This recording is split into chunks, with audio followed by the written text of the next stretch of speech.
The religious divide has never really been that easy to count because a lot of the estates are mixed, but in recent months there has been some indication of a hardening of attitudes and a move towards either orange or green in respect of the actual population of the estates.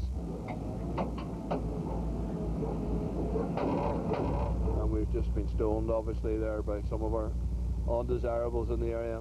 The presence of a grey police Land Rover to some of the kids is the local sport, and it's a big target to hit with a stone. There seems to have been more tension and more intimidation and more sectarianism, and I think it's fair to say that it seems to be coming in one direction. It seems to be that the unionist, loyalist community feels under threat by the Belfast Agreement and the terms of the Belfast Agreement and the release of prisoners, and they think everything's slipping away from them in some way. I don't really have the answer to that, but that's the only sort of logic that I can come up with. But there certainly seems to be a growing ethos of intimidation and sectarianism in areas where you wouldn't have found it before. The RUC have deployed in the village of Crumlin, just outside Antrim. Hours before a loyalist parade, nationalists have put up Irish tricolours along the route. I think at 5:15 we got notification they were putting up tricolours. So there are now 9 or 10 tricolours in the main street. We believe that the presence of the tricolours is likely to lead to breach of the peace. So what we have to do is remove them. Okay, remove that.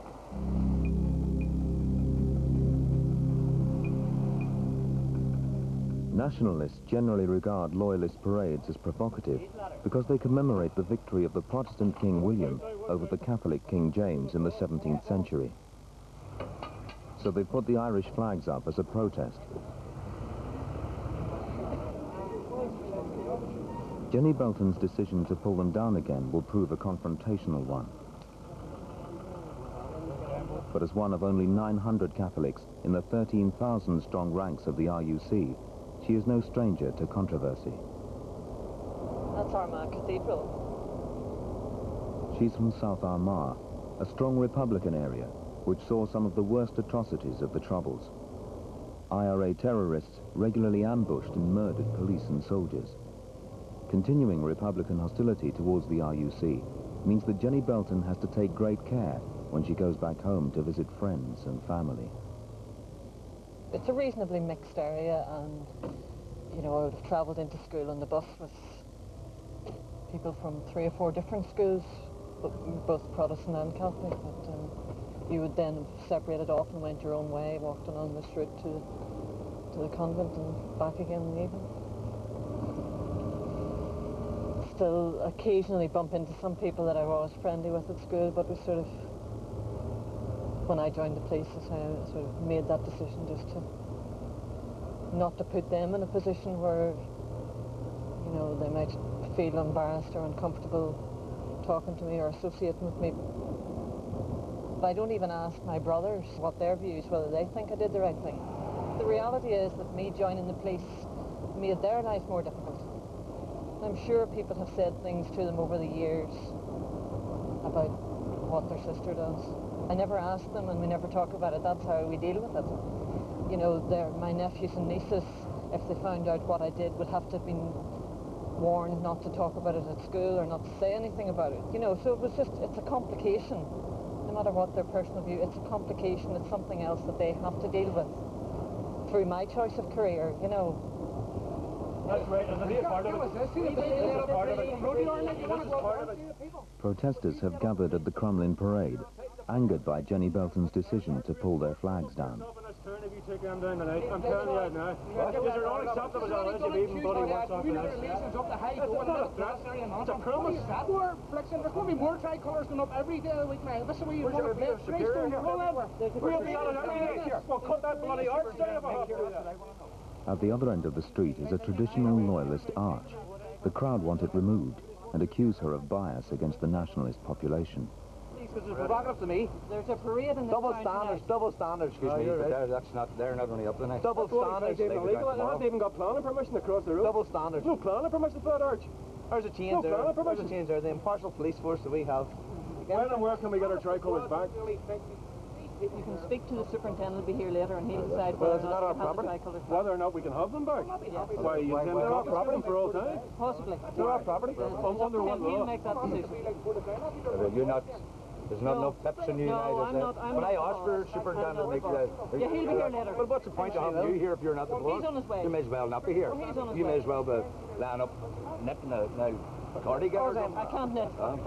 A lot of people would have joined to fight the war, to defend the Union, to fight the IRA.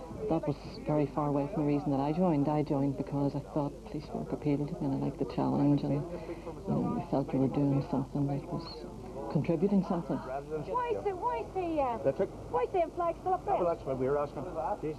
The protesters' spokeswoman enters the fray.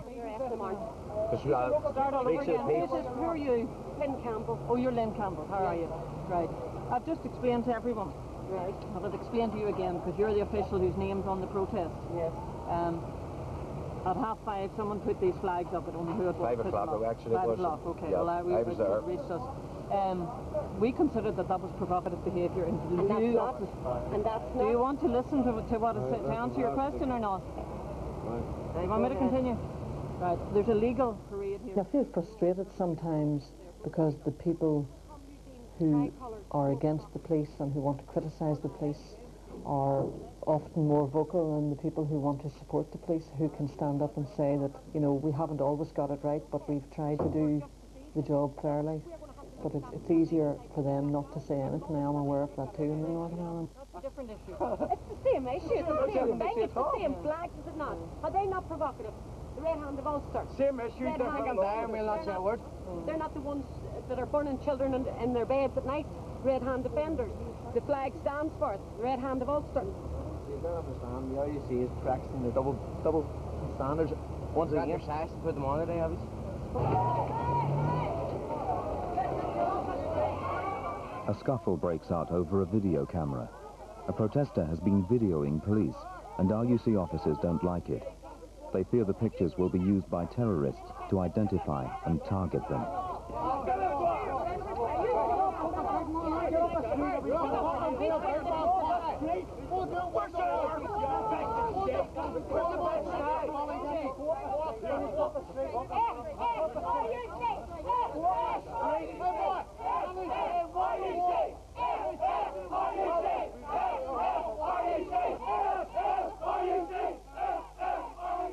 Many Catholics want the RUC disbanded or reformed because they think it is too favourable towards the Protestant community. Certain SSRUC is not peaceful. That lady will be interviewed later for the... I'm Chief Inspector Belcon. The camera was taken because it was pointed in a lot of police officers' faces. He was warned not to travel any further. The camera will be returned to him, and we have taken the phone out of it. Peaceful protest we have. Use your tactics. Use your tactics. Use your so-called rad squad. Here.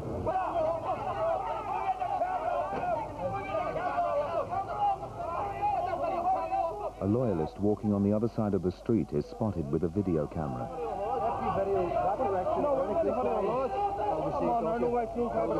He gets off with a warning. You know where the camera was, don't you? Okay, all right. You got camera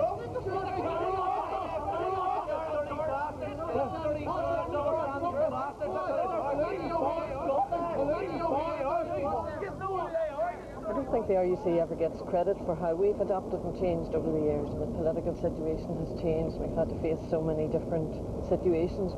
We're attacked from different sides of the community at different times, and sometimes from both sides of the community, and the style of policing has to change. We still have to deal with threats and intimidations from paramilitaries and the sort of after effects, if you like, of the years of trouble that we had. So I wouldn't say we're completely normal yet, but we're coming near there, and hopefully it'll stay that way and get better. Provided the protesters do as they say they're going to do, and that is protest outside the footpath, there'll be no problem. What I'd be concerned about is they might spill on the road to block the parade, and then you get jostling, you know, bumping into each other, and then of course one side or the other side use as an excuse that they were pushed or shoved, and so it could go downhill very quickly. It's sad they just can't get on with each other, you know, save all this.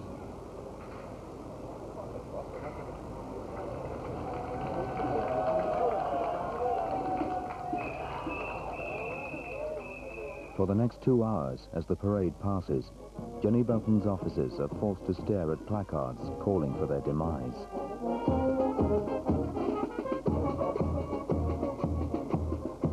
When we had terrorism, we sort of knew how to fight terrorism. We mightn't have been successful, but we knew how to fend it off and minimise the damage. But this is a much more subtle campaign of intimidation that's going on at the moment, and that's quite depressing sometimes if you think about it too much. What do you think would have happened if you left the flags up? It's very difficult to know what would have happened, but certainly was potential for a breach of the peace. Last year there was a very strong loyalist paramilitary element came in from Antrim, and I think if it had been indicated or if it appeared that we weren't going to do anything about them, they could have been out here in 15 or 20 minutes. So there very likely could have been some sort of confrontation.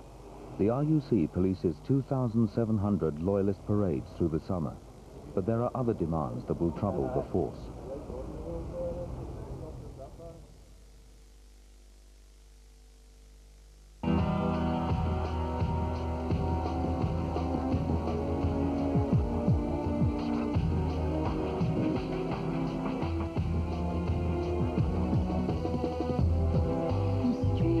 With more refinement, more performance, and more control. The new Rover 25. Extraordinary drive.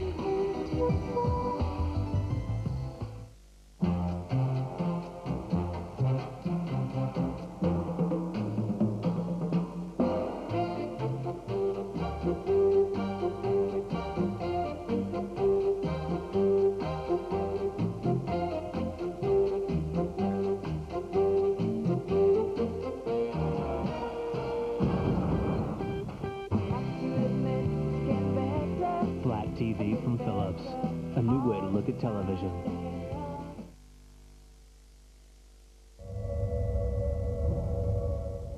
Good morning, gentlemen. We have another operation over at the public toilets at the Castle Centre. We've had reports of indecency offences taking place in the male toilets. The Antrim crime team are investigating complaints of homosexual activity in the public toilets. They're worried that children may be molested. It's a long way from terrorism, but the RUC are having to get used to more routine policing. Okay. We start at 11 o'clock, gentlemen, and we'll call stand down at 3. So good luck, and hopefully we'll have some success. I'll drive, Drew. Yes, it's happening. We're on the top floor of Antrim Police Station. We've got a viewpoint here which overlooks the public toilets. We have a camera which shows the entrance to the toilets. It doesn't obviously go into the cubicle aspect of it. What you would see would maybe be someone getting down their hands and knees, or 2 people maybe going into the same toilet cubicle. We have the observation van taking photographs of them coming out of the toilet, and we have relaying by radio here to various cars which can follow them. What we're going to do today is try and identify if there is any of that sort of activity, and ensure that we pick up on the individuals involved. Some of these people will go to great lengths to ensure that their identities remain a secret. Some of them may have very respectable backgrounds, so you can imagine the consequences of being caught for a lot of them.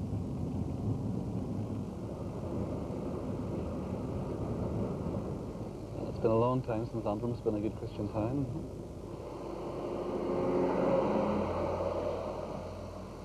Of course, we've also got a George Michael tribute, not even a few hundred yards from the toilets.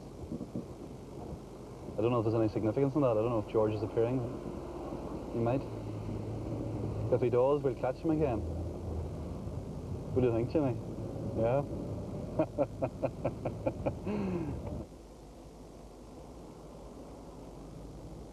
Attitudes and laws towards homosexual activity in Northern Ireland are stricter than in the rest of the UK. Privately, I'll commit no offence under the law. Yeah. What actually makes it an offence is the fact that it is done in public. Yeah. Purple 5, purple 0. Purple base from Delta Hotel 340. Roger, if you could prepare yourself there. One person light jacket has been in 2 cubicles. Is now left and within to number 5 cubicle. 2 suspects, one known to the police, have gone into the same cubicle. The complaints appear to be justified. Seconds later, a third joins them. Roger, give me a shout if there's anything further. No. In the days of terrorism, RUC officers could call upon virtually unlimited resources for operations. But times have changed. There isn't the money that there once was. So we have to spend our time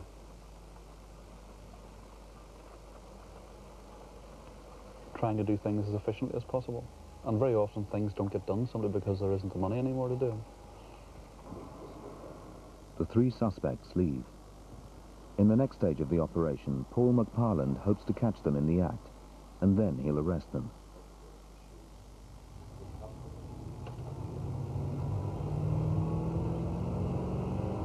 "10 miles away in Ballymena, RUC officers are about to carry out a major drugs raid. Crime rates are up in Northern Ireland, especially drug-related offences. Afternoon, everybody. Thank you very much for coming. For those who don't know me, I'm David Thompson, the head of the drug squad. The background of this operation is that over the last few years there's been an escalating heroin problem in Ballymena. The drug squad is today targeting heroin dealers. The raids are the fruit of months of surveillance. Drug squad planned earlier this year to put into effect a covert operation. So what we're planning to do is to advance that operation one stage further by carrying out a number of searches and effecting arrests. They're after a known heroin supplier who sells the drug on to small-time pushers. Police! Police! Police are all right! But their lengthy surveillance operation has fallen short. Get in. Open the door, love. Open the door, hurry up.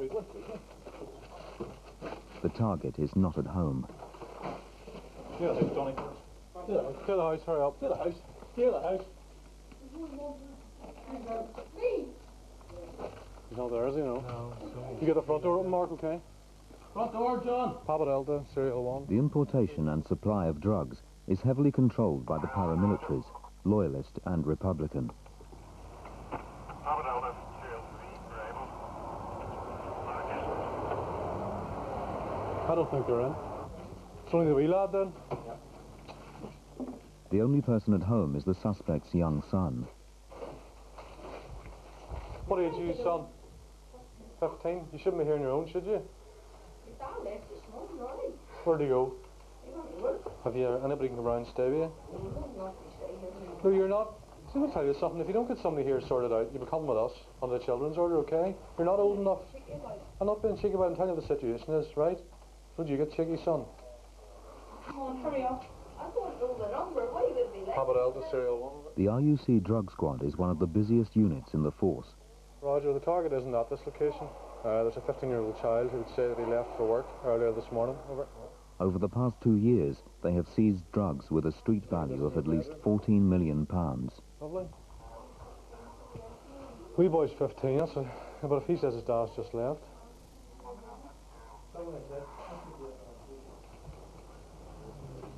The wee guy's only 15 years of age and he's very frightened, you know. No mother, the mother's a heroin addict as well, by all accounts. So it leaves whole issues here under the children's order. He's only 15, so we're going to have to pursue that through our own care units and through social services. I mean, you've seen the state of the place. It's not even untidy, it's filthy, and it's no environment for a boy of that age. At another house, they have more luck. This time, the dealer is at home. The huge growth in drug abuse and associated crime is what most concerns the Northern Ireland public.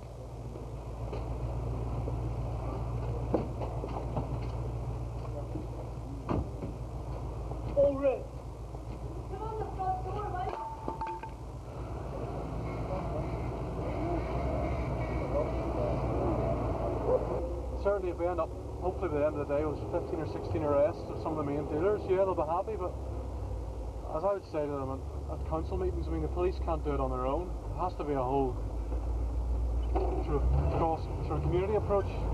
Things like peer education, community groups, that sort of thing. You know, we can certainly keep arresting and putting them in jail, but that'll not solve the heroin problem. I like it a lot better in half an hour's time of having breakfast, you know. Back in Antrim, Paul McParland starts the next stage of his toilet operation. We're on the toilets again, so to speak, if you excuse the pun. We've identified some people who have been back and forward several times and up to no good in the toilets. We know who they are, and well, if they return today and they're up to any more activity, we're going to arrest them, so we keep our fingers crossed.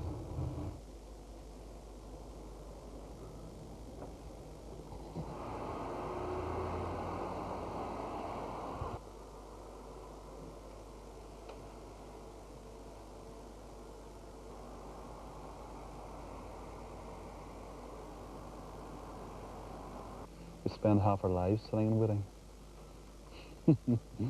Dreadful. Just, it's like you waste your life sitting watching somebody. Although we try to do as little as that as possible. The drug squad heroin operation enters its second phase. Tim Hanley is trying to collect evidence of heroin dealing in a nearby estate.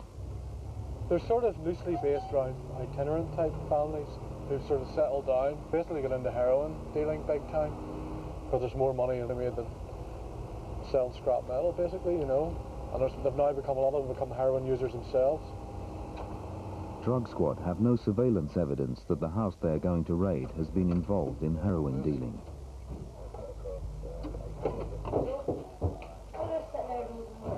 How are you doing? You alright, Lee? But what they do have is hard intelligence from informers that heroin is sold in and around the house.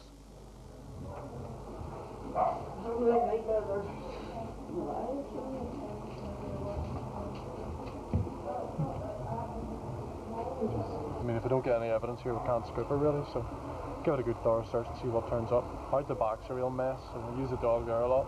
The dog saves a lot of time.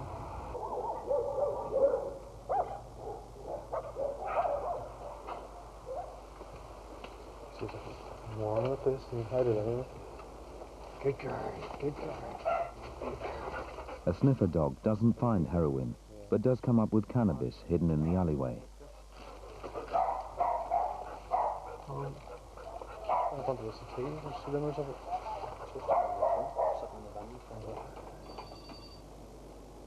Back at drug squad headquarters, they total up the day's work.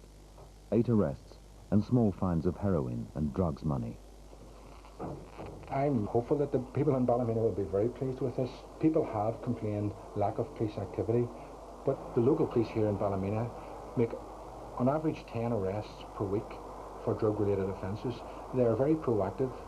This operation has been designed to make a major impact by taking a large number of dealers out of circulation at the one point in time. Now, I would be a fool to say that it may have a long-term effect, because others will come and fill their void in the longer term. But what I want to do is send out a message to those people who are intent in drug dealing in this town that police are not going to stop. We will be chasing them every step of the way. Financial constraints have delayed the introduction of computers. Officers have to cope with mounds of paperwork, dwindling resources, and an uncertain future. One day you're going to wake up and think, right, that's it, you're going no further. You know, you failed this board and you didn't get very good feedback and your face no longer fits. I would like to get that, know what that is, sort of realise when that is. Hopefully it isn't now, but you never know. I've a lot of interest outside the police. You know, I love it. It's a great job. There's no other job like it, but it's only a job and they're only buying your time off you. I'd like to get something that I find really fulfilling. Be that a chief inspector rank, be it inspector rank, whatever, but I couldn't just go along and push paper for the sake of it, and I couldn't sacrifice my family life to get an extra pip or an extra whatever. So I think it's just balancing all the rest of the things in your life and keep the whole thing in perspective, because it is only a job. But after years of vigilance, and even though the ceasefires appear to be intact, the peace is still hard to trust.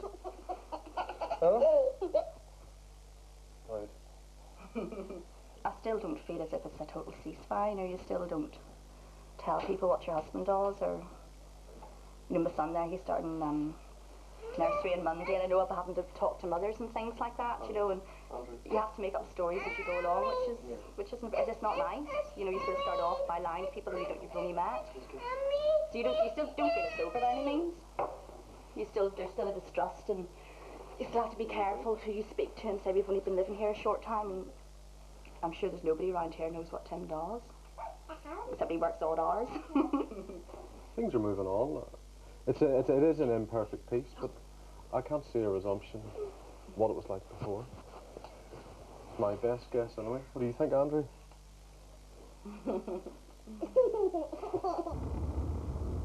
The untrimmed toilet watch enters another week. Yet again, we're back at these toilets. It's starting to become a bit of a pain, I have to say, but so we need to do it. Paul McParland is making one last attempt to catch the toilet culprits in the act. Delta Hotel 340 from 341, over. If they have nothing by 2 p.m, the operation will be terminated. I know Chief Inspector Belcon would not consider the toilets a high priority. And I have to say, even myself, I wouldn't place it high. Are you happy? Am I happy? Oh, I think I am, yeah. Yeah. I wouldn't do any other job other than this. Definitely wouldn't. You know, a policeman's lot is not a happy one most of the time. It really isn't. Why is that? Why is that? I think it just is fraught with hassle. It's fraught with frustration. I mainly get frustrated at our inability to be effective against criminals. I think the police need to go back, and hopefully we're going to do that. Where we go back to core issues like catching bad guys. It's about catching bad guys.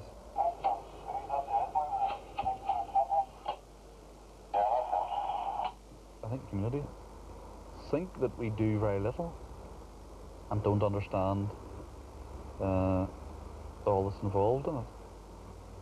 I think there is an attitude sometimes that the policemen sail around in cars and don't do anything. Another blank day at this. It's starting to get quite frustrating. We may just pull the plug on it. Delta Hotel 330 call signs and 340 call signs. There have been no arrests, and time and money have run out. Roger, Nat. Roger, everybody return to base.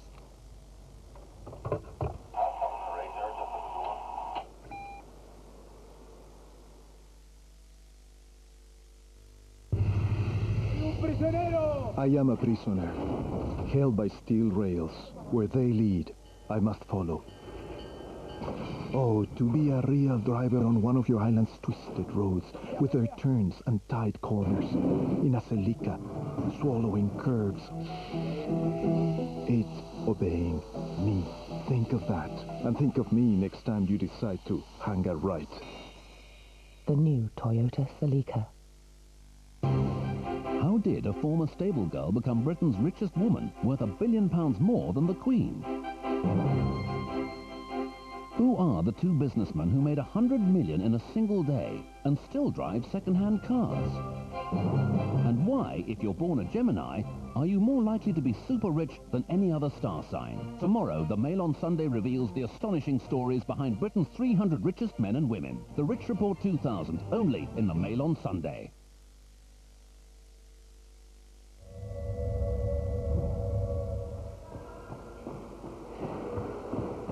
One of the RUC's crack anti-terrorist units is training for the annual crisis over the Drumcree church parade in Portadown.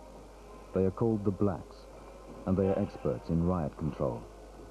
For years, the standoff at Drumcree has sparked trouble throughout Northern Ireland, and the blacks have been in the thick of the action. Tonight they're on their standard patrol in North Belfast, and it's quiet.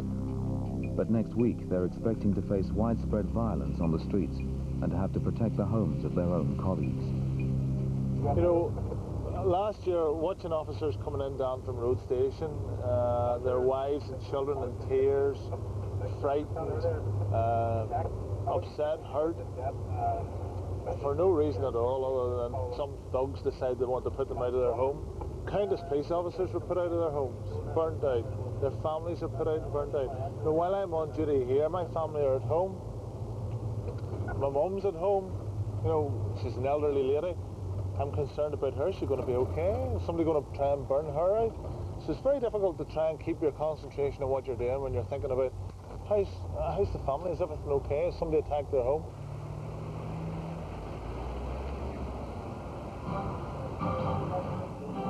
Back at base, during a break in the night's work, the blacks follow the latest developments in the peace talks. Good evening. After 5 days of inconclusive haggling, Tony Blair tonight announced how he proposes to establish peace in Northern Ireland, as our Ireland correspondent John Irvine reports. The Prime Ministers have spent the last 5 days trying to get Ulster's two tribes to set aside years of mistrust and suspicion, but it was clear from... For police officers,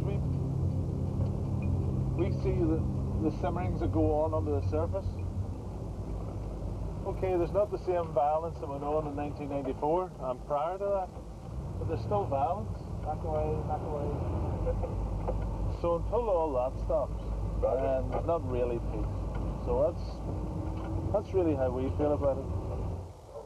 This is what the annual Drumcree parade is about.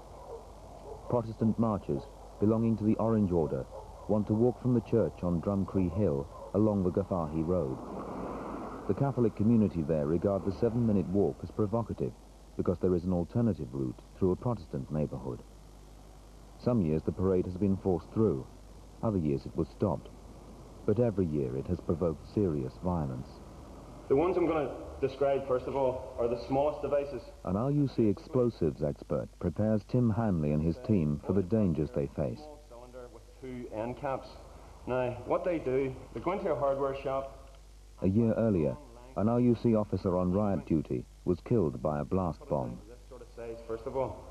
When this goes off, the sort of fragmentation you're talking about, nice small pieces of metal, this sort of shape and size, flying through the air totally indiscriminately everywhere. Now, under full-blown riot circumstances, there is no one in this organisation will be able to identify one of these things coming in as a blast bomb. These pieces are travelling faster than the bullet out of your handgun. You will not see this coming. Chances are the equipment you're wearing and the shield you're carrying will not stop this. So you're going to end up either seriously maimed or die. The crossbow bolt will pierce your shield, and on impact of your body armour, the 2-2 firing cap will ignite and the copper tube will explode. What worries us is because it's going to hit so close to the face and neck areas. If you're still alive at the end of this one here, the person will be probably black, could be on fire, covered in loads of shrapnel, ripped to pieces, pumping loads of blood. But if they're still alive, the heat transfer will cover over and swell the throat, the tongue, the nose, and the chances are that person could suffocate and die. Now, this is not given to you to frighten the life out of you, but I'm sure it does. This is to raise your awareness of what you're going to face within about, what, 2 or 3 weeks. At the end of the day, when you're standing there in the night and you're taking petrol or whatever, there's nowhere else to go. You can't run away. So you just got to be professional, do your drills, and you know, if everybody is working together as a unit, you certainly reduce the risk big style. Do you feel that you're ready for it? There's 1 or 2 I wouldn't be happy with. If I could change them, I would, but you get that in every walk of life, really. There's 1 or 2 of them physically I don't think are up to it, and I don't think mentally I've got the right attitude.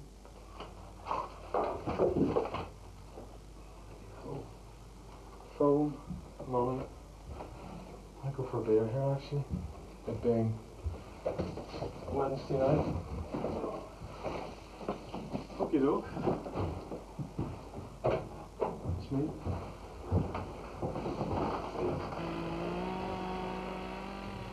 As expected, the Parades Commission, which rules on controversial marches, announces that the Orange Order will not be allowed to go along the Gavahi Road.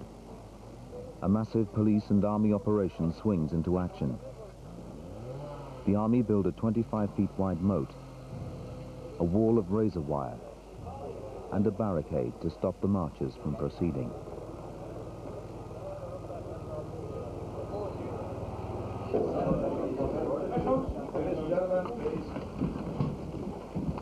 Please sit down, everybody. I think... The Chief Constable gives a final briefing to the officers in command of the 5,000 police and soldiers who have been mustered for the operation.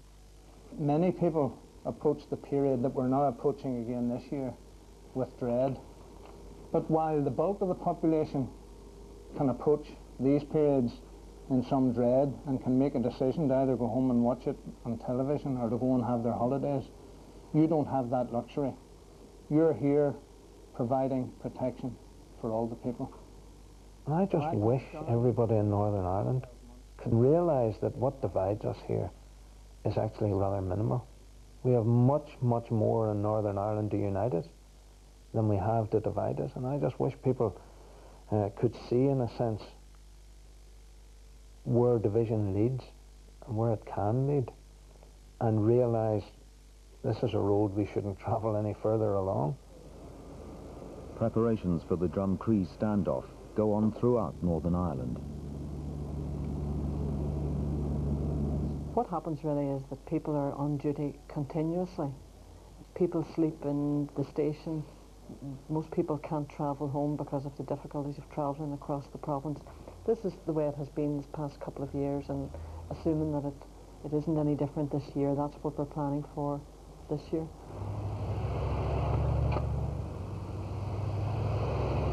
There are people at the minute in this town or about who are plotting to kill police officers. So they have no concern about an Orange Lodge walking down here on Sunday morning. They just hijack the whole thing. That's my view on it, really, you know.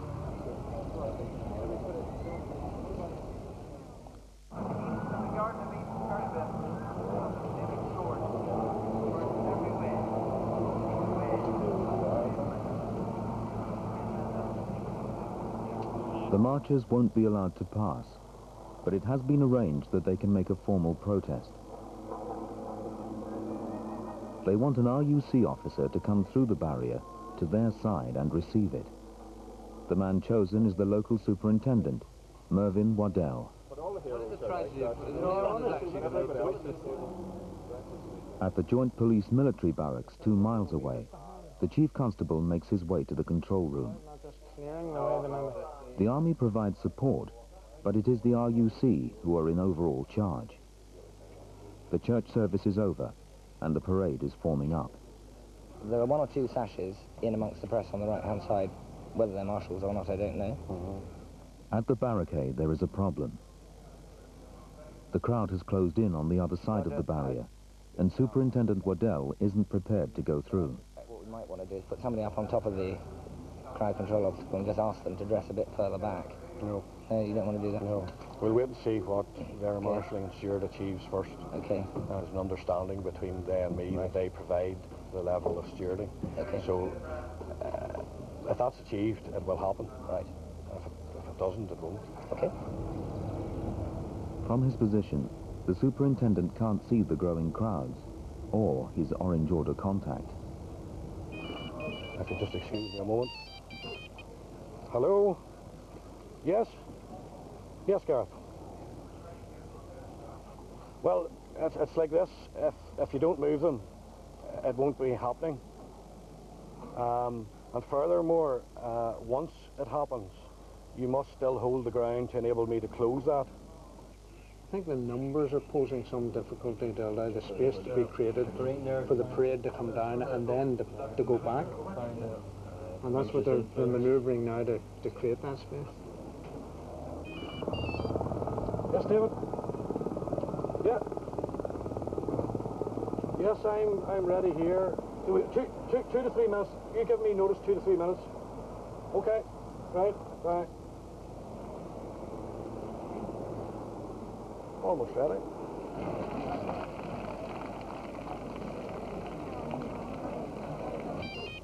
Yes, David?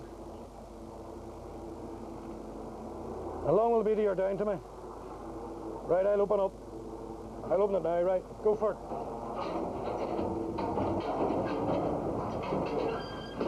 At 1:30, the annual confrontation begins.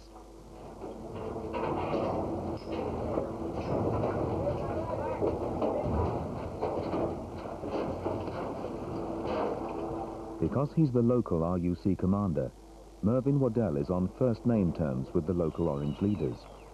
But protocol in Northern Ireland demands that protest rituals are played out with the utmost formality.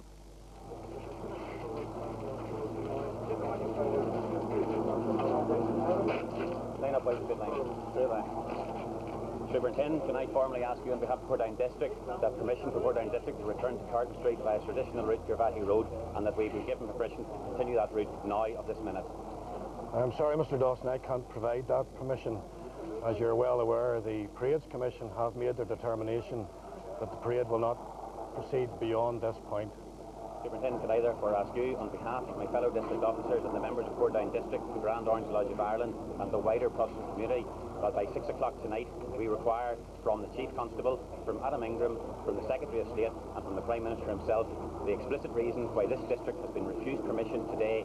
We are not interested in the Parades Commission. We want to know from those named people by 6 o'clock today why permission has been refused to this district, and I would appreciate it if you would take that back to your officers and work on it immediately this afternoon.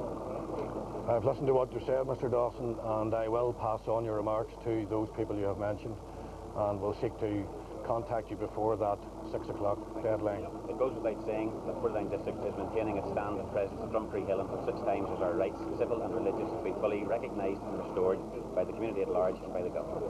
We thank you for being here this morning to receive our formal protest. Okay, Mr. Dawson. Thank you. Gentlemen. 5 minutes after it began, the Drumcree ritual is over for another year. The whole operation cost some £7 million. Well, that was a subtly different tactic in respect of the 6 o'clock deadline. 6 o'clock deadline was... You've got a big blob on your hat as well.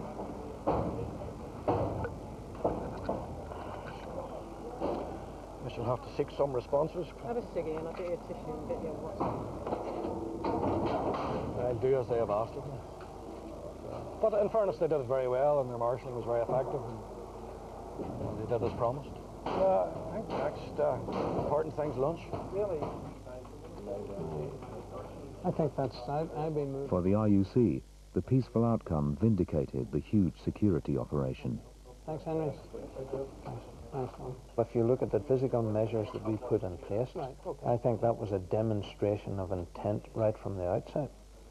We haven't seen the issue resolved, and I'm not naive to suggest that it is resolved, but nonetheless there were all sorts of ongoing contacts and all sorts of ongoing dialogue, and I think that brought about a realisation throughout the country that the scenes we'd witnessed in previous years simply must not be repeated.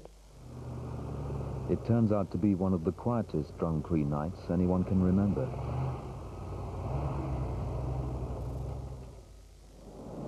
There's a great sense of relief.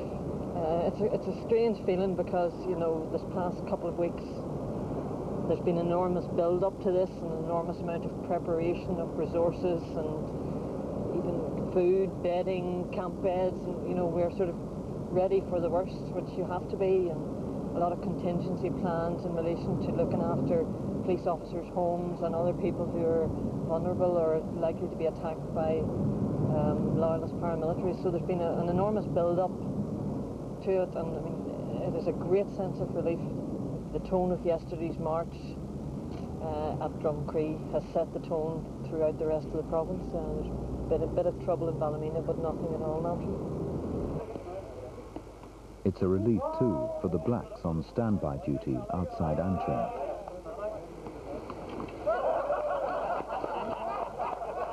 A lot of boys want a bit of action like that. That's what we're trained and geared to do, you know. It's a big change, like, you know, it's hard to believe at times, like, but change is good, and it's good for the country, like, so be it, you know.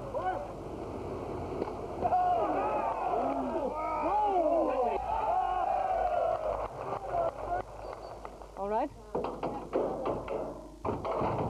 A difficult weekend finishes peacefully, but the peace talks have stalled again. Tension and unease still reign. The times when I've thought that maybe this isn't, you know, maybe I don't want to live here, it's more been due to frustration with the politicians that they can't get their act together. I don't think I ever thought about that when we were under threat, when police officers were getting killed and so on. It just didn't enter my mind to leave. But it has entered it more in recent years. In peace times, believe it or not, I've been so frustrated by the politicians, by their inability to set up a government and to talk and stop looking at the past and look to the future and try and create some sort of a country that we can all live in together, you know. The rest of the RUC's difficult summer will see growing anger and uncertainty about the future of the force. Going to rain again?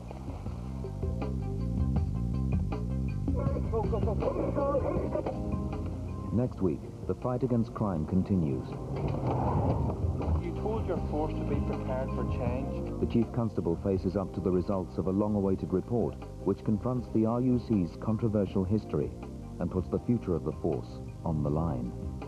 We are from this city. You're not, and you're not welcome.